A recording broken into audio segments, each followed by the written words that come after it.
Eu resolvi gravar esse vídeo atendendo a demanda, sobretudo, de alguns amigos, mas pode ser que ele interesse a algumas outras pessoas, talvez amigos de amigos, dada a urgência do assunto, né?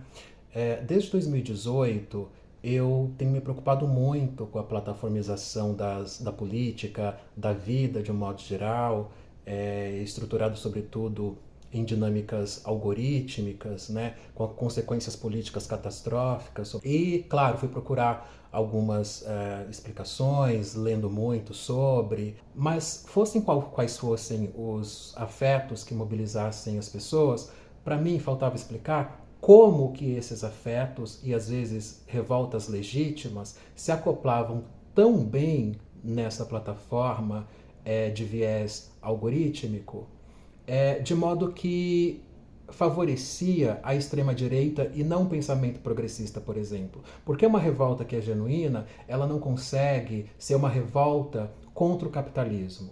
E além disso, o que me incomodava é que existe nesses algoritmos que são os afetos mais baixos que se acoplam a ela, porque não uma elaboração crítica sobre as coisas. Aí em 2022 eu descubro o livro O Mundo do Avesso, Verdade Política na Era Digital, da antropóloga Letícia Cesarino. Até então, as explicações que me chegaram eram explicações muito lineares, né? De causa e efeito, dentro de uma análise muito tradicional do pensamento.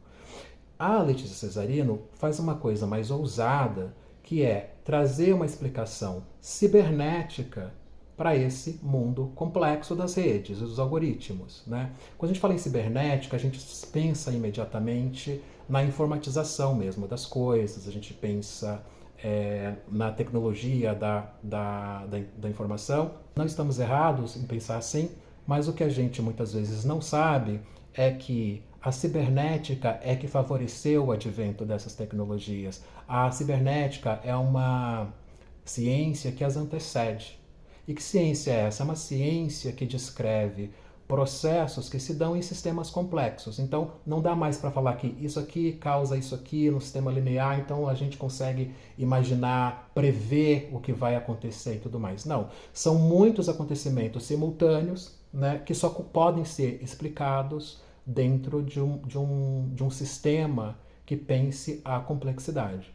Mesmo que no fim das contas as análises resultem em explicações muito simples, até muito tranquilas de entender, mas o processo de análise ele tem que ser complexo.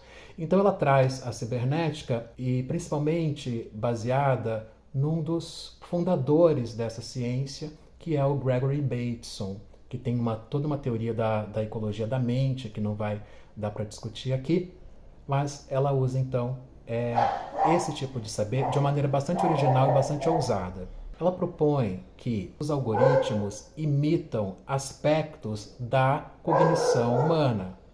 O problema é que o algoritmo é baseado não de uma maneira mais humana, naquilo que há de mais humano em nós, seja lá o que isso for. A gente pode pensar, por exemplo, que pensar racionalmente,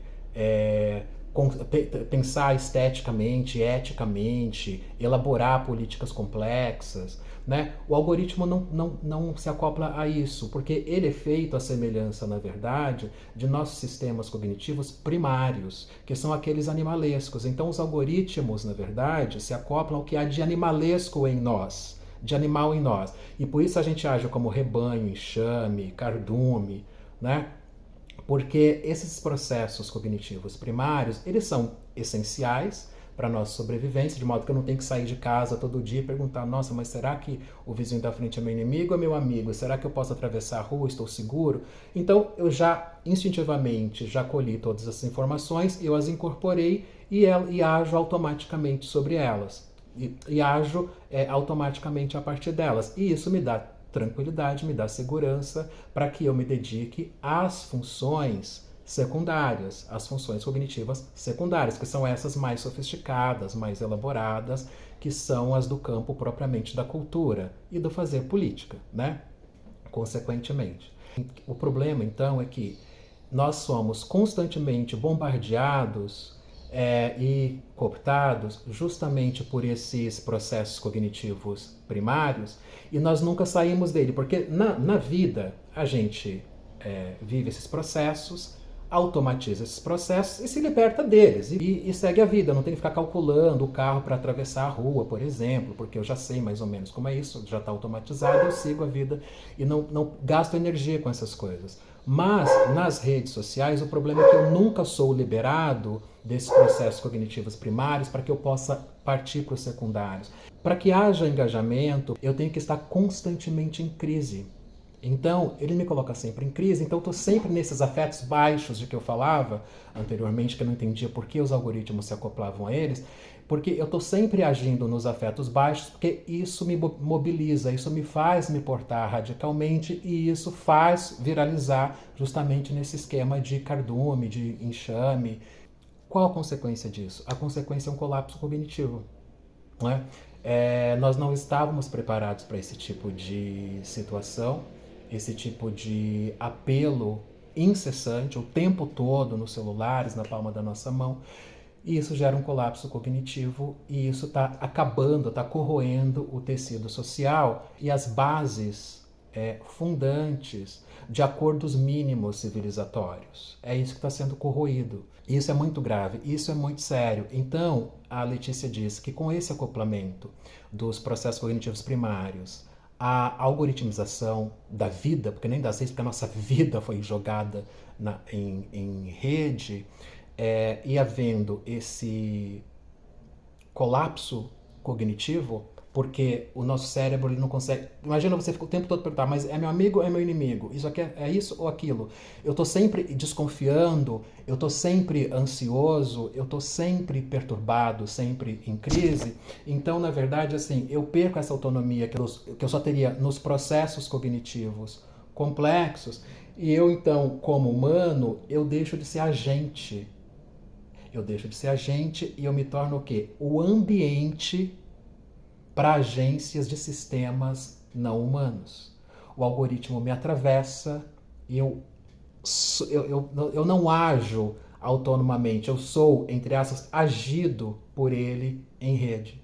Isso é muito grave e engana-se quem pensa que eu estou isento disso porque eu tenho pensamento crítico e tudo mais. Não dá. A nossa cognição ela está entrando em colapso porque a gente não tem uma estrutura, a gente saiu muito rapidamente de uma forma de aquisição de conhecimento, de produção de conhecimento e processamento de informação para uma dinâmica que a gente simplesmente não consegue elaborar. Quando eu li o livro e que eu reduzi drasticamente o uso das redes, eu falava, eu estou cansado de usar essa rede porque ela sempre convoca a minha inteligência a agir de forma burra. Eu não entendo, por exemplo, amigos tão inteligentes que eu tenho, aí eu vejo eles escrevendo textões elaboradíssimos, muito sofisticados, para responder a um comentário de um idiota que está usando linguagens de meme para discutir política.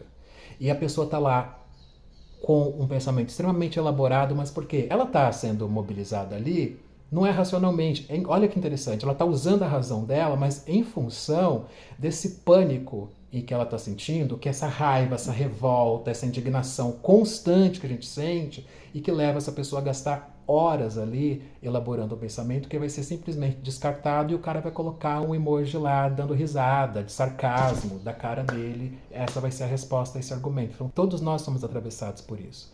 Agora, o que me deixa muito preocupado, principalmente nós que trabalhamos com educação ou com arte, com mediação cultural, de modo geral, é que se nós estamos submersos nisso, se nós não escapamos disso, imaginem as pessoas mais jovens. Então, se nós não nos dermos conta da forma como nós usamos e o que fazer nesse mundo plataformizado e, podemos dizer, nivelado nesse nível mais baixo dos processos cognitivos primários, qual é o nosso papel como pessoas responsáveis em relação a isso? O que nós vamos fazer? Então é preciso a gente entender o que está acontecendo para a gente tentar pensar uma forma de sair dessa enrascada.